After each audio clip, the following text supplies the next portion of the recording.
I believe that what you are doing is what the church need to hear, what Nigerians need to hear, and what is supposed to be revolutions in the church now before it all fall apart. My encounter with some pastor, a pastor have told me when I moved to United States, I was living with him. He told me that since I've moved with him, I moved into his house.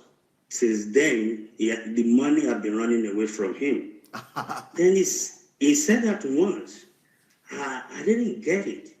I thought maybe it just a mistake. And he said it second time.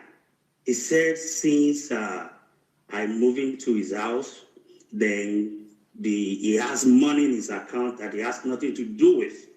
I know he has his own problem. He has his own situation going on with him. But I look at myself and say, am I cursed? Is something wrong with me? Is there something wrong with my destiny? Is something wrong with my life? Then this man will want me to pray vigil in his house in the middle of the night. We'll go to church in the morning. We'll go to church. Is that those things are not even problem? He just prayer. And he has a problem in his church that's about almost 200 member or 150 member. Hardly you have 10 in a church. And because everybody left, one reason or the other, I don't know the problem. Then we just want to be praying. And he keeps repeating this word like fourth, fifth time. Pastor, thank God that I met a man who said to me that when you continue living with that pastor, it's like heaven have closed on you, because that man is experiencing the closed heaven, because nothing works. So until I moved out of his house, I made up my mind, if I had to go back to Nigeria, I will go back. Until when I left the man, everything turned around for me. And that's the way these pastors, they use in the name of God. Every time this man hears from God. But I have understanding that you can't be hearing from God every second. But God is not a talkative. God don't speak every second. He said, once have I spoken, twice have I heard. Yeah. Then God don't speak every minute, every second. He's a fraud. And every time, okay, if God speaks to you, then we should see the result. If indeed God speaks, then there's no result. Yeah. And he keep the thing I understand is that he want to overhaul me. Yeah. He still fear into me. I left, and everything turned around. And these are and even in the church today, even in the Redeemed Christian Church of God, there's nothing. The people who surround that Pastor Adeboye, they are most of them, they are not man of God. They are man of under the bridge. Even the Agbero is better than some of them. Because it looked like a disgrace. Nobody's coming to disgrace the body of Christ. Yeah. But these are just the truth. And in the sense that when the church is growing, we grew up in that church.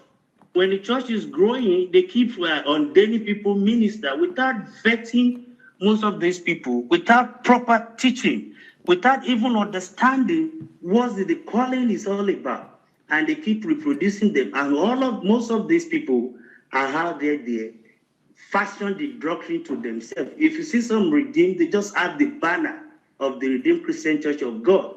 But the person who is that in that church is a son of a devil, or just close to the devil himself. Wow. Because there's no proper way of Christianity. And the Baba Adeboye is God called him, he has an anointing of God.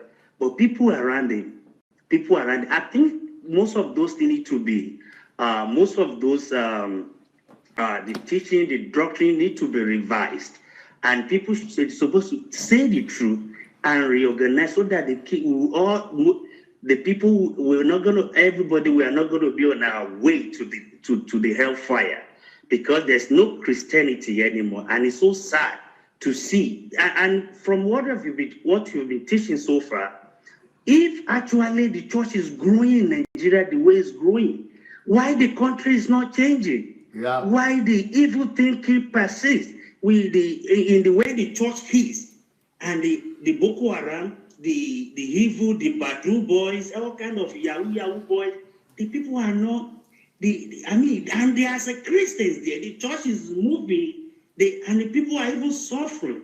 And I was watching a video today where 24 years old boy, young, handsome, good-looking guy, want to go for a ritual. He want to use his mother and his father for a ritual. And this is a country where we have men of God moving the world. They are not yet moved their country. And these things are very sad. And, I've been in this kind of situation many times. I don't go to Redeem, even though I was born there. I don't go to Redeem. I go to church, a Jamaican church, where I just go there, coiling the money. The service is okay. I go out, I go about my business again. But it's very sad at this generation to see that all kind of things are going. I believe God has given you a double mantle now to come and pass the Nigeria.